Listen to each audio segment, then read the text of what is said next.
Welcome back. I'm Uday Pratap Singh. You're joining us on NewsX. After Iran moved to block the Strait of Hormuz, there are reports of tanker ships moving away. The United States Vice President J.D. Vance now has called Iran's move suicidal, while Union Minister Hardeep Singh Puri has clearly stated that the oil supply chain is stable, denying any immediate impact of the closure. But can Iran do a blockade? Remember, Iran does not control the entire part of the Strait of Hormuz. Half of it is controlled by Oman. There are disputes over 3 islands. 20% of the world's oil trade happens through this strait. Is Iran threatening further escalation now with this proposed blockade plan is the big question. Joining us, Professor Rohan Gunaratne, international affairs expert. Professor Major General Sudhakarji, defense expert, also joins us live. Commander Bhushan Diwan, war veteran, is also with us on the broadcast. Mitali Nikore, economist, joins us on the broadcast as well. Professor Gunaratne, let me make a start with you first. Do you see this threat translating into action as well on ground by Iran? Certainly, we have seen that the IRGC Navy commander made a statement that they are planning to block the Straits of Hormuz.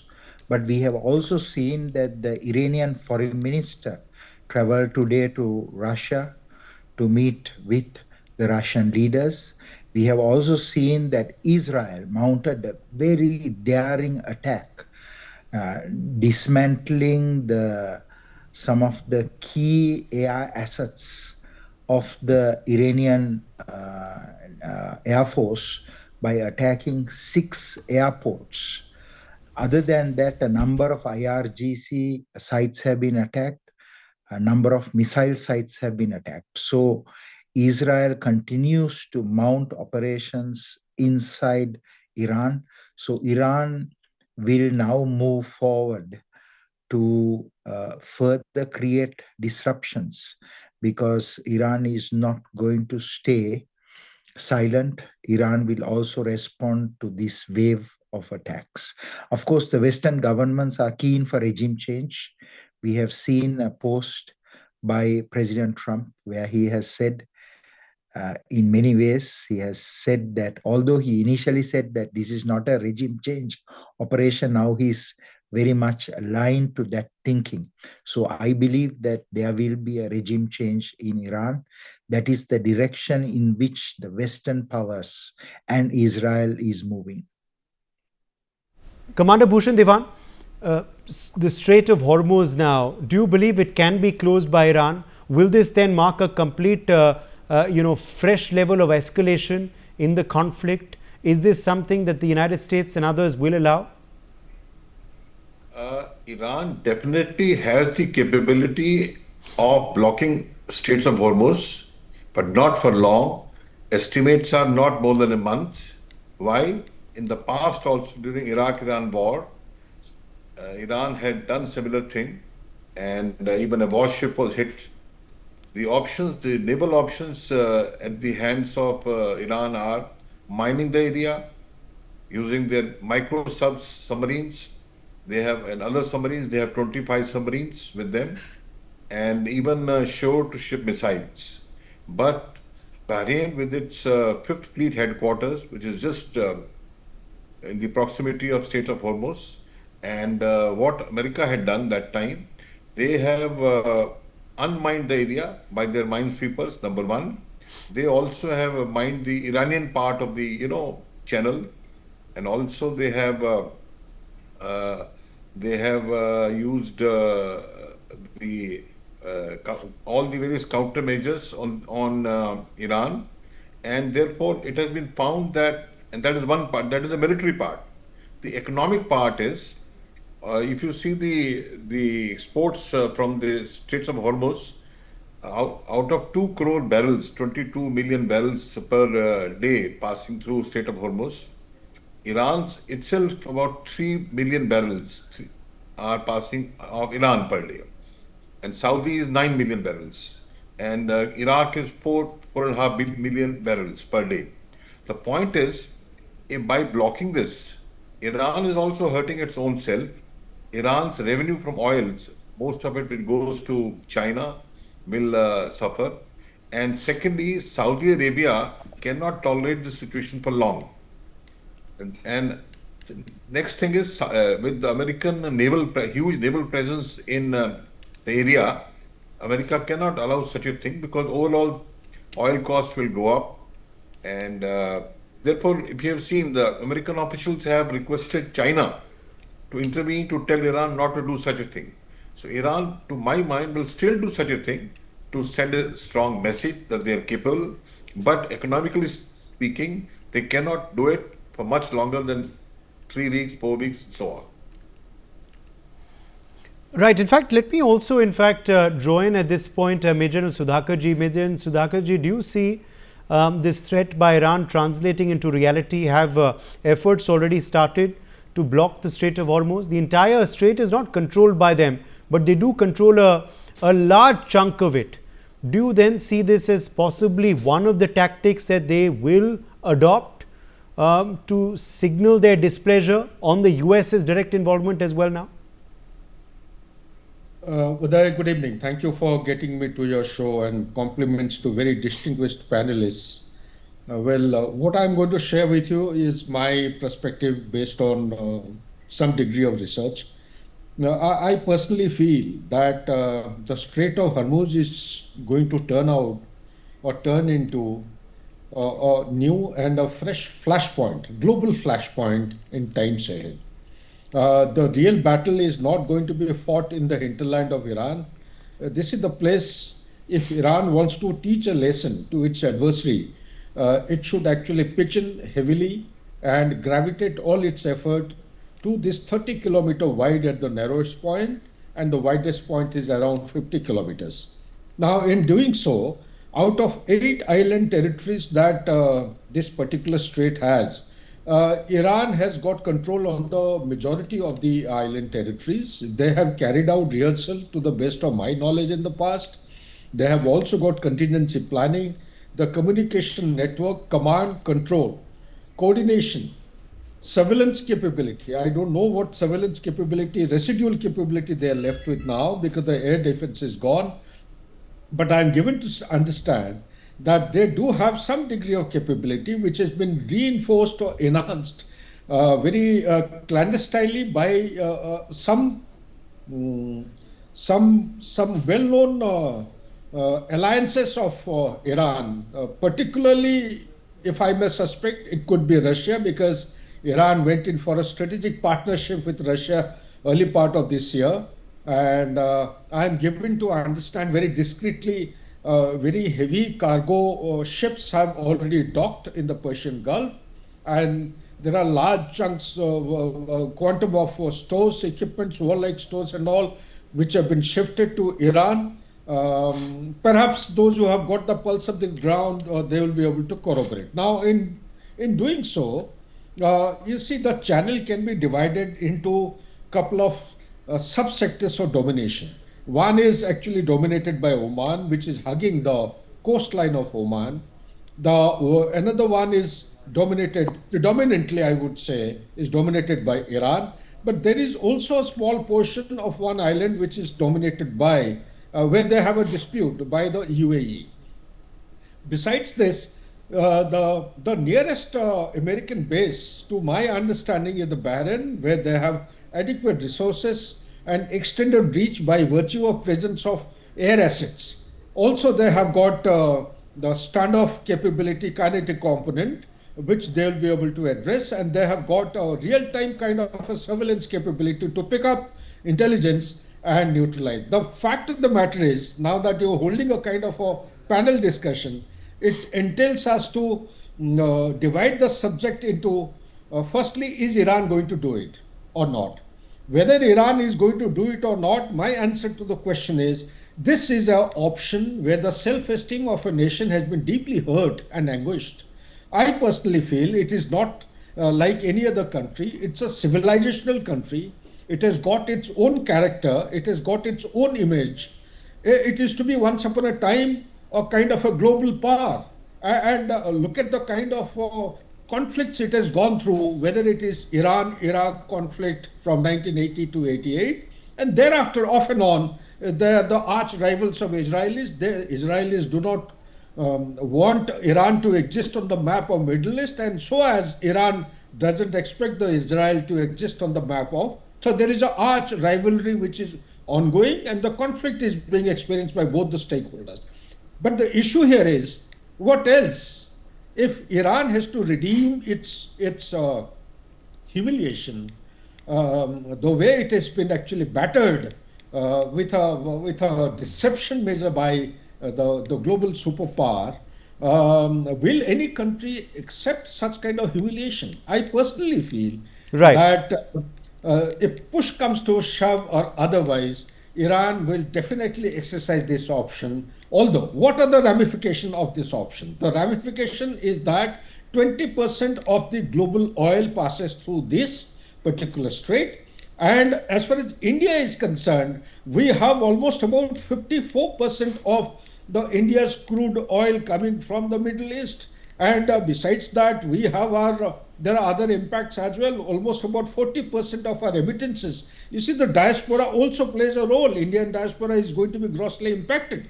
And out of $129.4 billion that are remitted to India every year, particularly in past 3-4 years, almost about 40% or more are being remitted by the Indian diaspora, which is numbering to almost about 9 million in this particular region. And the two-way trade between the Middle East and India is roughly around 170 billion or little more than that. So be that as it may, the issue remains that we have around 10,000 students and workers in the region. That is, I'm talking about Iran. Some people say around 11,000, 25,000 in the Israel. And our trade with Israel has come down from 14 billion to 1.4 billion. And with Iran, it has come down from 11 billion in 2022 to 3.75 billion. These are the impacts which India has to go through. But the issue remains that if at all they go to block or cut off this particular thing, Strait of Hormuz, the impact is going to be enormous. The route of sea lanes of communication is going to be rerouted through Cape of Good Hope, thereby increasing the traveling time by 14 days. The cost of every product is likely to rise anything between 10 to 20%. Hence, it is going to impact the whole of the world. The worst affected is going to be China. China has got 83% of its crude being imported from all over the world. And when it comes to this particular region, it's almost close to 50%. Right. I'll come back to you, sir. We have to get in the others as well. Mithali Nakore is also with us on the broadcast. Mithali, what is going to be the economic ramifications of this particular development, this closure? How will it affect the oil markets and global stock indices as well as other economic economic factors for various countries who use this strait for economic activity? Absolutely, Uday. I mean, this is one of the most serious economic crises that the world has faced collectively in the last decade, I would say. Because at the end of the day, we are actually not seeing the multiplier and knock-on effects today. What we are seeing are certain, immediate impacts. So, for example, like Sir said, if 20% of the global oil trade happens through one strait of Hormuz, and that is blocked even for 2 days, that will have an immediate impact on global inflation. Of course, it will impact the oil importing countries much more. It will impact a country like India because obviously nearly half our oil is coming through that particular route. But it will also impact China. It will also impact the United States. It will impact Europe. And this will have a cascading impact on people's standards of living all over the world.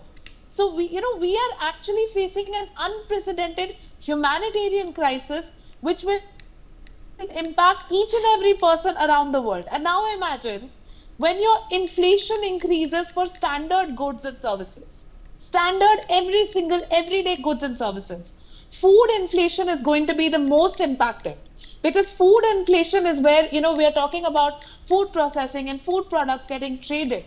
We'll actually start to see supply chains fall away. Many products which were viable to ship from country A to country B may not be viable to ship anymore because the cost of transportation goes up. And because of that, a number of people around emerging economies, low income economies, which relied on trade for their everyday livelihood, will start to lose their jobs, will start to lose their businesses, will start to lose their livelihoods. So we are actually talking about a full-blown global, economic crisis and slowdown. And the impacts of this could actually mirror the 2008 financial crisis. Because when you start to see a global slowdown in demand, right, aggregate demand at a macro level across multiple economies, then you start seeing investment downgrades, you start seeing stock markets tumble, and then you enter into an extremely negative spiral. So at this point in time, the most important measure for the global economic health is to try and contain this conflict, it is to de-escalate, and it is to try and find a solution at a local level rather than, letting this impact the global economic sentiments in an adverse manner. Yes. Back to you, Uday. Yes, let me go back across to you, Professor Gunaratne. Professor Gunaratne, this is something obviously that the United States Vice President J.D. Vance has said will constitute another major hostility by Iran. The US is determined not to allow this. What will happen next? Is determined now to punish Iran further because of Iran's actions. And Iran is not willing to negotiate, not willing to compromise on the nuclear sites, what has happened. So certainly the United States will continue to support Israel. Today's Israel strike was a devastating attack on the airfields in Israel. It has not received much public attention. But I would like to say that Iran will retaliate and respond. So the current status quo will not prevail. Of course, with the foreign minister of Iran visiting Russia and also the statements from China, it is also very likely that there will be a geopolitical polarization of the West and the East. And that itself will shape how Iran conducts itself. Okay, let me in fact quickly go back to Commander Bhushan Dewan. Commander Bhushan Dewan, now reportedly tanker ships have already started diverting away after this threat was first issued by Iran. What is leading to these diversions already? Naturally, it's a hot area. Anything can happen anytime. A ship can get sunk also by an Iranian mine or Iranian speedboats. So nobody wants to take those chances. But the point is that, to my mind, it's such a serious crisis. And the way USA and Israel are really on top of things vis-a-vis Iran, I think they may be able to engineer a regime change and bring things to a halt. Coming back to the economic impact as far as India is concerned, I think we have reasonably good reserves with us. We already have also done backroom negotiations with oil imports from Nigeria, etc. So we may be able to control this price rise and inflation, etc. Though not fully, but all in all, the crisis, Iran has a huge leverage in terms of if it is able to block Strait of Hormuz. But I am again repeating this: I do not think the world will allow Iran to do this for long, and hence the whole impact will be limited. And more specifically, more importantly, why? Because China's dependence on oil is huge. Of course, they also may have their 3 weeks of reserves to go by. So China may also look askance and look the other way, let Iran block Strait of Hormuz to send a message to the globe, to the world. But it can't go on for long because China's dependence on Iranian oil and Iranians' dependence on Chinese money for that is huge. Yes. Okay, Major General Sudhakarji, quickly coming back across to you. Now, what is likely directly to be the impact of this closure on India? Already our Union Petroleum and Natural Gas Minister has said it's not going to be so serious on our oil prices. We look at other alternative avenues as well. Our stock markets, though, have reacted negatively today. How concerning will this development be to India in particular? It's going to be very serious. In fact, I compliment all the previous panelists, and I tend to agree with Professor Guru Ratna, whatever he has articulated, so is Commander Bhushan. I think Mitali has done justice to the subject by covering every aspect and highlighting the trouble. India is going to be no exception. This, regardless, the way I look at things as a retired general of the Indian Army, that whether it takes place or not, the hallmark of any country lies in anticipating and preparing for the pitfalls. If we become complacent, are not prepared, then it's going to be putting the whole nation into a worse kind of situation. I anticipate, Uday, that this is going to be the troubled waters of Asia, West Asia, like we have troubled waters of the South China Sea. Okay, so in the West Asia, don't look at the Strait of Hormuz as Strait of Hormuz.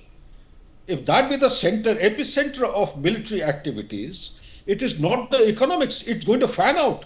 The Houthis are already dominating the Red Sea. The whole center of attraction or the point of attraction of military activities is going to center around the Strait of Hormuz. It's a very, very extremely sensitive and serious issue. So therefore, I would recommend that the diplomacy has to be undertaken with a very deep overdrive. It is not happening as of now. A little while back, I was watching you in the previous, I think, panel discussion. Iran has already hit one of the American bases in Syria. They have got total 19 declared bases are 19 in Middle East. But my research, this thing indicates they have around 3 or 4 classified bases. Total is coming to roughly around 22 or 23. Even if they strike the major bases, let's say Bahrain. Bahrain is the epicenter of the military might of USA. Today, out of 140,000 or more, they used to have in the prior deployment, they have around 40 and more are coming in. So this is going to be a huge kind of a challenge before the global order. There is a huge churn now. I personally feel that a very meaningful and substantive and sincere dialogue should be undertaken with Iran. Not that Iran is going to agree. Let me tell you, Iran is determined. They will fight and die. They are down all right, but they are not out. They will fight it out. They would prefer to die and not surrender. And it is a kind of they have been pushed to a corner. So therefore, I feel that adequate measures have to be taken, whether it is China or Russia or North Korea. All the allies of Iran must be spoken to. We have to put our best foot forward and apply all means and measures of diplomacy and dialogue to make Iran exercise restraint in blocking Hormuz, as also making it restraint from. But should Plan B be ready, Mitali? Should we already, and I'm sure we already are, looking at alternate sources of oil? Not happening the way. Mitali, can you hear me? Yes, Uday, I can hear you. Is Plan B ready? So, Uday, I think from what we are hearing at this point, the Plan B preparations are now beginning. Of course, it would have been ideal if it had happened much sooner. But now, if that is happening, I think it is time for India to engage in a very meaningful dialogue with Russia. Because I think Russia is one country today, when we look at the geopolitical scenario, which is actually speaking with the US. It's not like they are not speaking with the US. It's also a country that is speaking with Iran. It's also a country which is on good terms with China. And Russia has been one of our most steadfast allies over the last few decades. So therefore, today I feel that for India, one of the best options in terms of diversification of oil supplies, that is the immediate need, is to speak with Russia. Secondly, what is very critical for the Indian economy to prepare is to start looking at diversification of trade with multiple markets. Because one thing which will start to happen is the overall slowdown in global trade. But if India can literally safeguard its economic position by diversifying its trading partners, especially within East Asia, Latin America, as well as Western Europe, then we can again, ensure that our growth rate does not start to falter. And thirdly, India can, of course, play a very, very crucial role in brokering peace in the region because UAE and India have a very strong relationship. India also has a strong relationship with the US. And India can actually play a meaningful role in brokering peace. But it has to be India's stated position that we stand for peace and for de-escalation.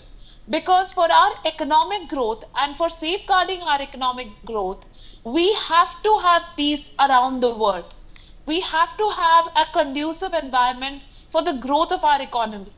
And I think the last and most important part is to think about our own domestic market much more seriously. Okay. This Major is the time Sudhakarji, when wanted to India add has something? safeguard growth Okay. through Atmanirbhar. Okay. Domestic market needs to be taken more seriously. I'm almost out of time. Major Sudhakarji, wanted to add something?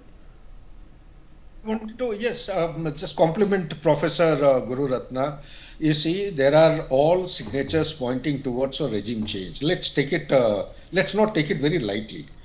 They may come out with a sincere admittance or not, regardless. But ultimately, the whole world, not the whole world, the USA and Israel together, there is a hidden agenda behind every action taking place.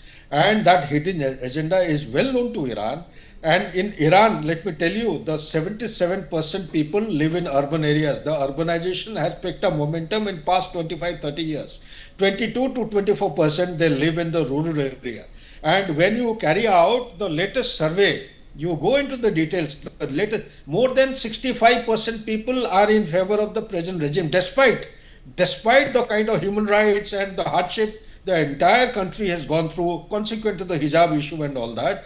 When any country in the world is attacked, it actually, it triggers a kind of a unifying force and galvanizes the entire nation together. So that perhaps is playing in favor of Iran as on today. We need to factor that in. And let's not try out any Saddam Hussein kind of a trick now, or what we did in Gaddafi in Libya, or elsewhere in Syria and all places. Okay. We are in 21st century. Okay. I'm out of time. My thanks to all of our guests for joining us on this discussion with